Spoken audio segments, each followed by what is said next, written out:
right, here we go. Welcome in and welcome back, everybody, to Sports Profit TV. Back after a little hiatus. Everybody's rested. Everybody's ready to go. It's finally here. We're talking Decision Day, Major League Soccer 2025. One more regular season game. This is where a couple of teams are going to either make or break their seasons and their playoff hopes. And then, of course, we're getting into playoffs after this game. So really the best time of the year. This is the time of the year, obviously busy with other sports, but my eyes will be glued to the TV for Decision Day and for Major League Soccer playoffs. Garrett, welcome back, buddy. Yeah, man, it's been a minute. Scheduling issues, just couldn't get it lined up between us, but we got back for the most important match week being Decision Day, like you talked about. Everyone's playing. There's actually still a lot to decide. Placings are still up, even though I think the East is fully covered. Who's getting in? The West, people could still fall out. People could still jump in. And then, of course, seeding is still being decided on both conferences as they gear up for this best of three playoff series. But Decision Day is always a lot of fun, man. I'm just going to start it with this stat. Over the last since 2022, Decision Day has averaged 3.8 goals a game. Ooh. You can just take that for what you want. It is basically like a mini Bundesliga. That's fun. That's fun. Yeah, man, I love it. I mean, you and I have known that and taken that into account for a while now. Great comparison to the Decision Day in Bundesliga, which is always fun as well. I love this because it feels like playoffs are here, because for so many teams, they are balls to the walls. They're giving everything they have, just like it's going to be in a playoff environment. In any league, any sport in the world, it gets better for playoffs. I mean, this is what we put all the work in for all season. And, it's been a great year so far. And we'll obviously be looking to keep that going. I did tease the 2-unit plays for today, which if you followed us along this season, you know that our multi-unit plays are a perfect 11 wins, 0 losses, and 1 push. So still a perfect record on the multi-unit plays for the show in 2025. Excited to keep that going with 2 more 2-unit releases on the show tonight. And with that, let's get into it. All right, first game, Garrett, you're going to kick us off. Yep. So we're going to instantly take it over here with Portland over 3 as San Diego is traveling. We love when San Diego travels. We've actually played the San Diego totals on the road a lot this season. And for good reason, as their away games have gotten to 3 or more goals 75% of the time. I don't love Portland's attack. I haven't been shy about that on the show. But their home games since Leagues Cup, albeit it's only been 3 home games since Leagues Cup, they've traveled a lot lately. They have been more open. Portland is playing for a chance to jump Austin at the 6th spot, while San Diego will be looking to hang on to the 2nd seed. Portland still has a number of defenders who are question marks for this game. And so overall, I just expect a lot of games to be, like you talked about there, leading up to it, do or die. And I expect defenses to be optional, especially if a needy team goes down early. You're going to see a lot of them pushing. And so, yeah, I think this is a nice little way to start with a comfortable price at an over 3. You get some push protection there if you only get a 3-0, 2-1 San Diego type deal. But I can see a 2-2 here. So yeah, we'll take them over 3 action to start. Yeah, hard not to like this one, man. Just this San Diego FC team. You kind of pegged them right off the bat this year, as far as this being an overs team. And that has remained true as the season has gone on. Obviously, Portland sitting in that 7 spot. Looks like they're probably pretty safe unless Dallas wins by margin. Then Portland would fall into a playoff spot in the 8 or 9 play-in spot. Sorry, potentially if Dallas really pours on the goals and also wins on the road against Vancouver, which I don't think is very likely, but we'll get to that game later. So yeah, good one here. This one to me has all the vibes of the Decision Day Goal Fest, just the way the teams match up, West Coast game. Looks like a really fun one, and like the push protection on the over 3 if you need it. All right. Keeping it moving. Play number 2. NYCFC hosting the Sounders. This is my first play of the show, and I'm going with a little bit of an analytics play, a little bit of a gut play, a little bit of a field play. I like this NYCFC team a lot. I think that this is a team that could potentially make a run in the playoffs, even though the East is obviously pretty dang loaded this year. But really like when they went out and got Nico Fernandez. I looked on FootMob, I looked on SofaScore, different apps, different preferences. I know everybody's got their own favorite app, but I went and I looked at his average SofaScore score, which is similar to a FootMob score. And since he's been here, man, when he got here, Maxi Morales and Haynes Wolf they were tied at 7.17 average SofaScore score as a player grade. And dude, he's come in and put up multiple like 8s. I think his average score is like around 7.55. So since he's gotten here, he's been their best player. And that's not like that hot of a take. I know you and I talked about him. Really like the addition of Nico. And I like the spot. I think NYCFC has been really good. They will be at Yankee Stadium for this one. Yankees are out. Are you sure? I checked before. Hopefully I didn't not. I'm seeing Citi Field. Okay, Citi Field's still better than playing in New Jersey, right? But I'd probably have preferred Yankee Stadium. I thought they'd be there because the Yankees are out of the playoffs, but Citi Field. They probably got some concert there or something. Probably, yeah, of course. But still like it's still going to be kind of the close quarters, which they've always played better at. And Seattle, just not the same team, really not on the West Coast. So long West Coast to East Coast trip here for the Sounders. I know Seattle's been really good this year. I don't love them. I just feel like they've been overperforming, which that's, a testament to their coaching and their organization in general. But I'll take the plus money here for NYC to end the regular season on a good note and go into the playoffs with a win. We lost you there for a second, so I'll just jump in. Yeah, I'm gonna have action on this game as well. I could see a world where NYC win for sure. Seattle, they're pretty much locked in at that 5th spot. They can't jump anybody. They can't drop. They're pretty much good. But they are starting to get healthier, which is very much needed for them. So we'll see how they roll out. I just think honestly, I think Seattle's play this year has all been about De La Vega and his actually, turning that corner, right, from a young prospect with a lot of talent to actually showing it on the field. Injuries and I think just getting used to the league made him take his time, but he's arrived and he is very, very good, as they suspected. So yeah, I can see UNC winning this. I think it's another sneaky one for goals, though, too. I do. I mean, Seattle's had some crazy bonker games this season, and this just feels like one of those could be bonkers. Fair enough. All right. And we move back to the West Coast. So we're going to take San Jose and Austin. And, we actively try to avoid Austin bets on this show. 100%.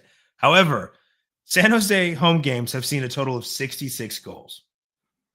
That they've only played 16 home games, right? So that's 4.1 goals a game. Both teams to score for San Jose has hit in 88% of their home games. The Austin hate is real, that's a thing. But we just can't avoid numbers like this when a line is so playable. And and it is technically playable. It's right at my juice tolerance. We're going to do both teams to score plus over 2.5 here at minus 150. If I'm eating juice, it better be for a good reason. This one checks all the boxes for me. I think Austin is absolutely going to contribute. San Jose, this is a game where I think Austin might carry it here. I think they might just ball out and have fun. And San Jose is going to score. That's what they do at home, but they also allow goals. Yeah, I mean, like we said, there's a reason why Decision Day has 3.8 goals a game average. And so we're going to attack the lines that are playable. And here we've got both teams to score plus over 2.5, right at my juice cutoff. And so I'm in. Yeah, I here's what I like about this one. San Jose has to win. They're desperate. They are in a literal must-win situation. And Austin is good. They're in the playoffs. It doesn't matter if they lose. It doesn't matter if they win. Their spot is safe. They will not be in a play-in game. They're locked into a playoff spot. So like you said, that kind of makes you feel like home team's desperate. Austin's a counterattacking team. Austin's also been better in the second half of the season with their goal production. Yes, we've tried to avoid them because they're a tricky team, and you know they've kind of been on the list for a while for me as well. But yeah, I like it. I like the desperation on the San Jose side. This is not a team that's been good defensively already. Like, it's not like they've ever been good defensively. Being desperate for goals and desperate for a win doesn't help that usually. So yeah, I like this one. I think it's an open game. Minus 150 right there on the playable line, like you said. So we'll definitely take a stab at this one and hope for some fireworks. All right, here we go into our first 2-unit release of the show today. I'm going to cover this one. Garrett will cover the next one. And Colorado Rapids at home. Also a team kind of in a must-win situation, hosting LAFC and playing the team total for LAFC for the road team here. Taking them over 1.5, team total at minus 135. Man, we said it, you know, we kind of wanted to wait and see how Son looked when he joined this team, and it's been nothing short of a success. It's done about as well as it could have possibly gone for LAFC. Son and Buanga were both on international duty for their respective countries. They'll both be back. Both played well. I think Buanga actually had 2 assists in 2 games while he was on international duty for Gabon. So good to see that he's still in great form. Son's in great form. Since Son has joined LAFC, they have scored 2 or more goals in 7 of his 8 games. That's pretty great. I mean, and there's been a couple of games where they've scored like 4. So the attack has looked great. Another situation, you got a desperate home team. LAFC is playing their best soccer of the season right now. They're playing their best attacking soccer of the season right now. They've actually climbed. When Son joined the team, they were like fringe top 10 in expected goals. Now they're number 4. So that shows you how hot they've gotten since he's joined the team and just how well things are flowing and meshing.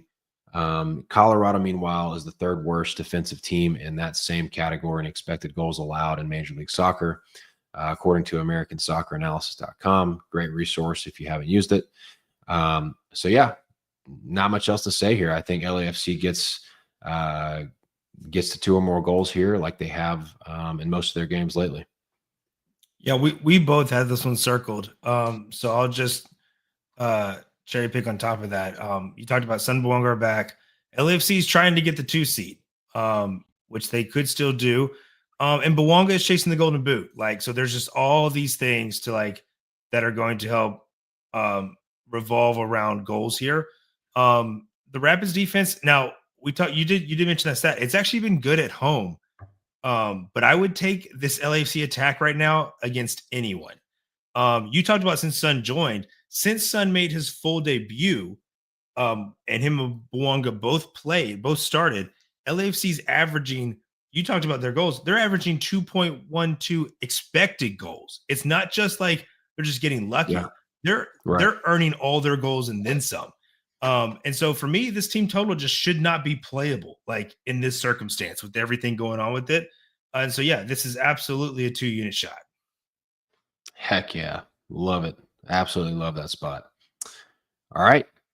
And we move to our second 2-unit release of the show. All right, it's gonna be a little parlay for me, little combo here. So we've got Vancouver hosting FC Dallas. Peter Musa is suspended for this one, along with their other attacker and Lucas Farrington. That's 32 goal contributions between those two players alone. Dallas has only scored 50 goals on the season, so like all of the attack is gone basically. And so now Dallas has been money on the road.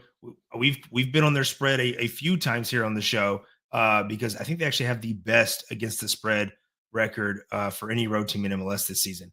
They've been very strong on the road, at least covering. But this is just a terrible situation for them. I mean, Dallas could really use a win here, as all three of Real Salt Lake, Colorado, and San Jose could leapfrog them if Dallas drops points. If those three jump you, you're now out of the playoffs. You went from being in to crashing out on decision day. That spot's 9, 10, and 11. So like Dallas would fall out of the playoffs all the way down to 11th and just completely miss the playoffs, missing their best player in their most important game of the season, possibly. Now, Vancouver has been playing more open since the coaching change early in the season, and with little to no bite from Dallas in that 11 that I think they're going to roll out, missing those attackers. I think this is a team that's seeing a surge with Mueller, similar to how we just talked about LFC seeing a surge with Sun. Yep. And is going to end the season with a bang as they plant their flag on the number 1 seed in the West. If you've watched the show for multiple seasons, you know that we've been Vancouver fans for several years. We just always seem to be a season too early. Right. So I think the Whitecaps finish off the season with a nice win over a depleted Dallas side here. And so we're going to take that money line piece. And then we're going to take it with Nashville, both teams to score versus Miami. Nashville and Miami have two players fighting for the Golden Boot. Messi's got a good lead, a good 3-goal lead. So if Sam Surge was to win, he has to have pretty much the game of his life. But he's having a career year, so like, why not? Now this is the matchup that I've seen both teams to score in the last 5 head-to-heads. I'm not a big head-to-head guy, but I've watched these two teams play in person multiple times, and they just bring the best out of both sides in this attack. Like, there's always going to be chances. I do love goals here, as both sides could jump up a spot on the final day of the table should they take points. And I think you can have a little fun parlay here with Messi and Surge to score. I think that gives you a nice little plus 270, 280, something like that. Yeah. I'm very surprised. Messi's like minus 125 to score here. He scores against Nashville regularly.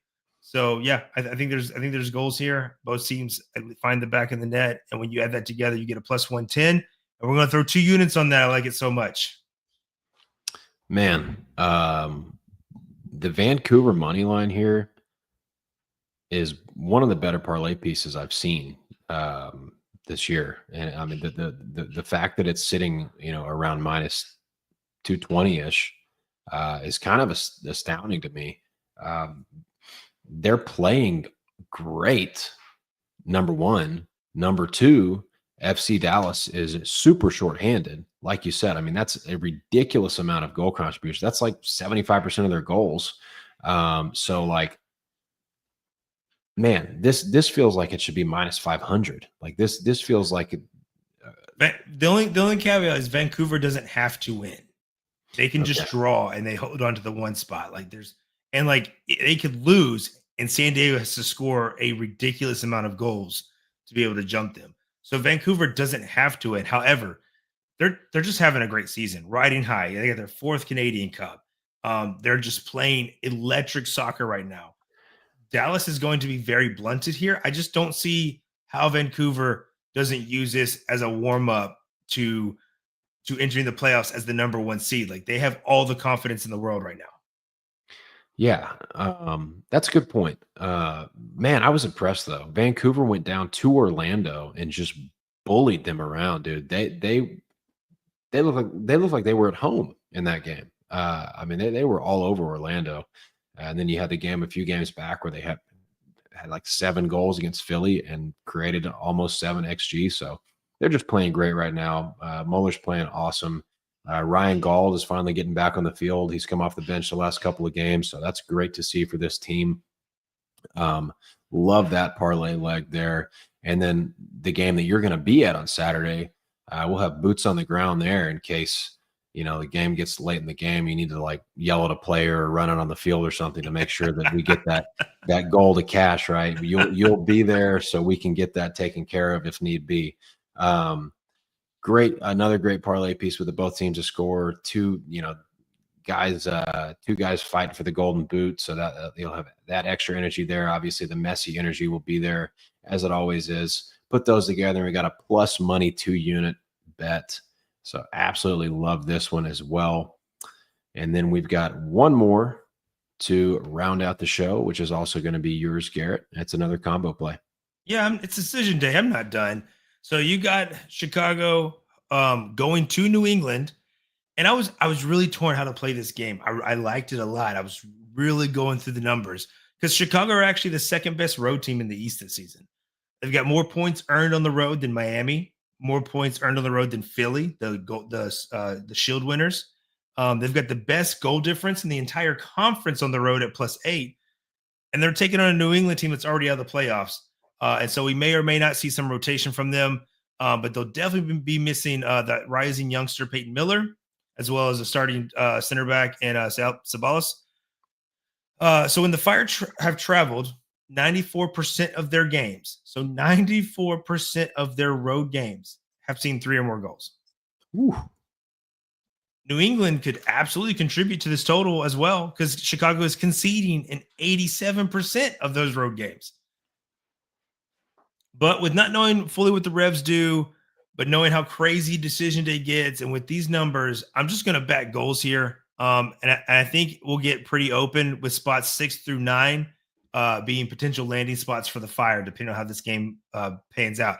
So you go in locked into the playoffs to being in the playing game if you don't perform. And we've talked about the Fire before, man. Like they could score 7 or they could give up 7.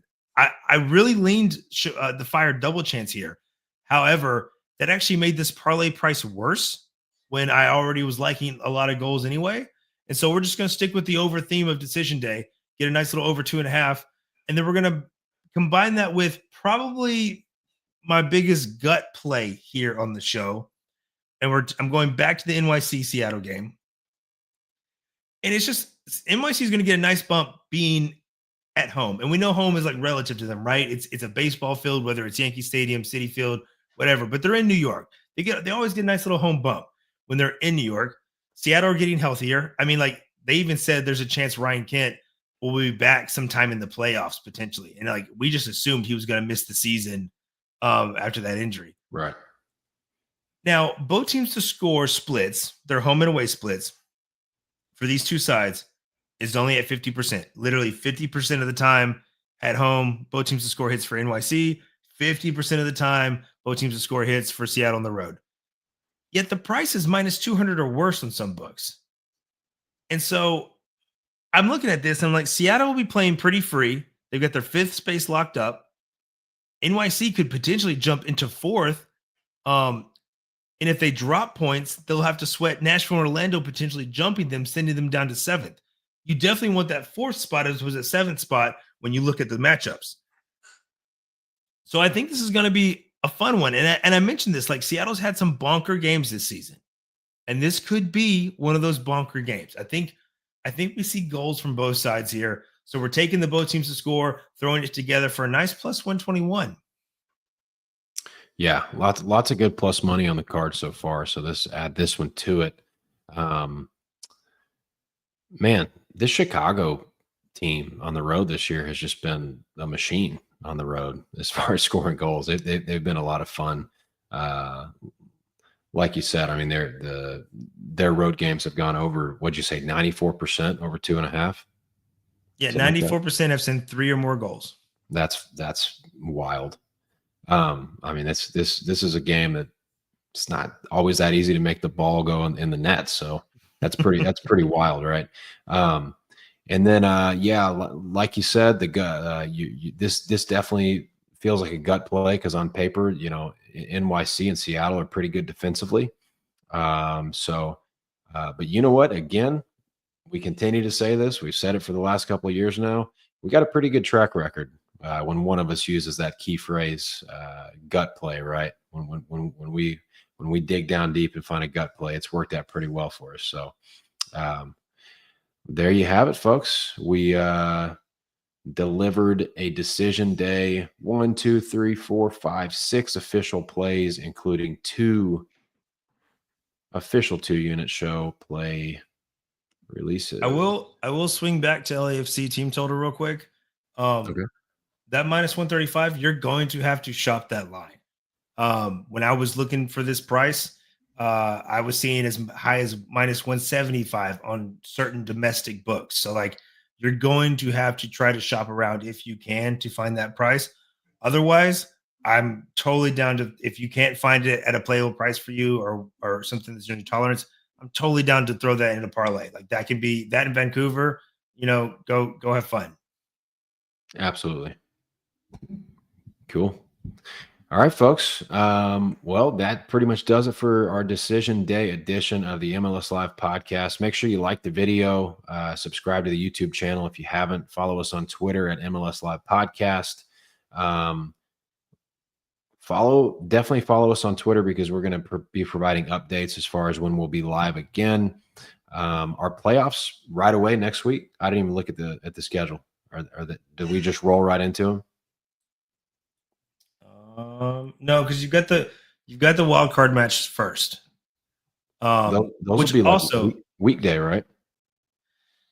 I'll look here, but while I'm looking, also enjoy decision day because as we saw in the playoffs, those totals dry up.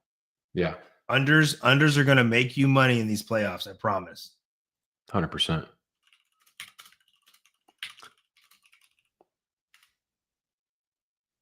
But yeah, we will. Either way, we'll be back for a playoff edition. The wild cards start that Wednesday after decision day, so the 22nd. Yep. Round 1 starts Friday, October 24th, and runs through Sunday, November 9th. And there's a nice, I think. Oh yeah, of course. There's an international break after that. Oh, then the playoffs, the conference semifinals start back on November 22nd. Oh my gosh, we're gonna have some snow games. That is the stupidest thing. The conference finals are on the November 29th, and then finally the MLS Cup final is on December 6th. Let's just stretch these playoffs out as long as humanly possible. The final is December 6th. Yep. There's dude. We might have an ice bowl this year. That's holy bananas. That's wild. I mean, you think it's wild now? Wait till they switch the schedule, man. Dude, that's almost bowl season for college football. That is nuts. Listen, this is what a 3-game series will do to you. It stretches it out as long as it possibly can. But also, that's an important international break window. I think it's the last of the World Cup qualifiers, if I remember correctly. Yeah, it is. It will be. So it's a big window. So yeah. Lots of stuff going on. You definitely don't want your playoffs happening when your best players have to leave. Like that 100%. 100%. Awful. So at least this time we're not playing games during the international break. Cool. So that should put us back on track for next Wednesday for a playoff edition show. Then follow us on Twitter, and we will clarify all that and get everything official on there. But yeah. I guess that's it. Appreciate everybody tuning in as always, and we will see you guys next week. Thanks, guys. Best of luck to whatever you're on.